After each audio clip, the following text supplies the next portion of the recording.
Naiintindihan mo na yung sinasabi ko, ha? Oh, kailan ka pupunta dito? Oh, okay, sige. Oh, papadala ka na sa mga anak mo, ha? Oh, sige. Sige, love you. Ate, tayong baon. Pagpasok ng sa school. Na.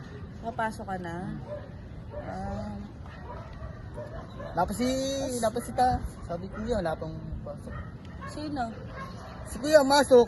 Pumasok Ako na? wala, oo. May baon na siya? Oo, 100,000. Oh, sige, ayun na. Tsaka pala tayo, ulang pa. Huwag ka muna umalis. Mag-aaral ka mabuti, ha?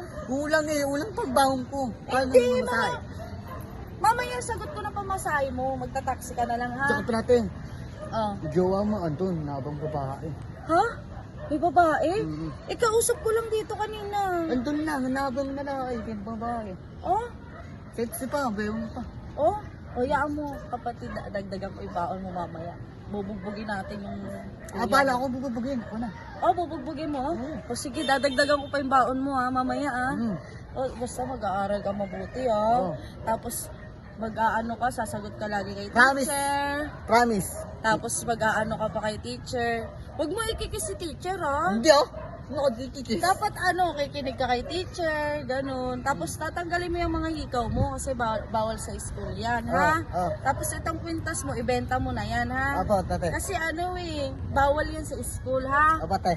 Tsaka, huwag ka mag-aaway ng kaibigan dun, ha? Mm. Ng kaklase mo, ha? Kamusta na pala kayo ni Annalyn? Anton, sa restaurant niya. Pasok jowa na niya. siya? Masok pala. Pumasok na siya. Magkikita kayo doon. Dadagdagan ko na rin yan ang pan-date nyo ni Annalyn mamaya, ha? sige. Apo. Basta bugbog mo yun, ha? Bala. Bugbog ko Nari ate ka mo, sa kanya, no? Ha? Oo. Sige na, ingat ka, ha? Sige, aslate. Ingat. Kapit ko talaga, bait. Loyal talaga sa atin. Roy mo, naglolo ko pala itong kausap ko Uy, sa Kaki. cellphone. Ba? Nasa lubong ko si HB, parang masaya-saya ata. Oo, masaya talaga kasi papasok na siya eh. Binigyan ko ng baon. Pinigyan mo ng baon. 500. 500 pa. Oo. Walang yan, hindi naman nag-aaral yun eh. Ha? Hindi nag-aaral?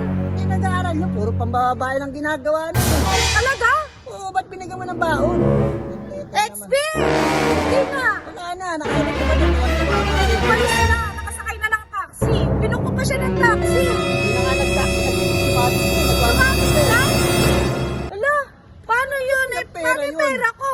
Wala May na, dagdag pa yung magsusugal lang mamaya yun. Magsusugal? Bigyan mo ng 500, yung 300 pang babae, 200 pang sugal lang gagawin. Nyeta naman tong bata na to. Naniniwala Tsaka ka din. araw-araw ko yung binibigyan ng baon. Kasi lagi nga siya Hindi pumapasok. naman nag-aaral. Ang mahirap ng iba yung pinapasukan. Iba yung pinapasukan. Saan nga pumapasok? Pumapasok dun sa may, alam mo na, patay sindi. Putik talaga yung Umaga na bata umuwi, na nakala yun, mo no? nag-aaral, di ba pinag-aaralan ng babae, sugal. Tignan mo, niloloko talaga ako ng kapatid ko Kaya nga yun, eh. sinasabi Tapos ko ang sa'yo sabi niya pa sa akin, niloloko daw ako ng kapatid mo. Ay babae daw ang kapatid mo. Eta mo, bandang huli, kapatid ko pa naglolo ko. Hindi mo alam, yung kapatid mo ang naglolo ko sa'yo. Yari yan sa akin, bata na yan. Baon, ano mo naman Hindi mo kasi agad sinabi. Alam mo naman pala. Leche ka rin alam mo eh. Ewan ko sa'yo. Kaya talagang buhay ko. Niloloko ka na nga.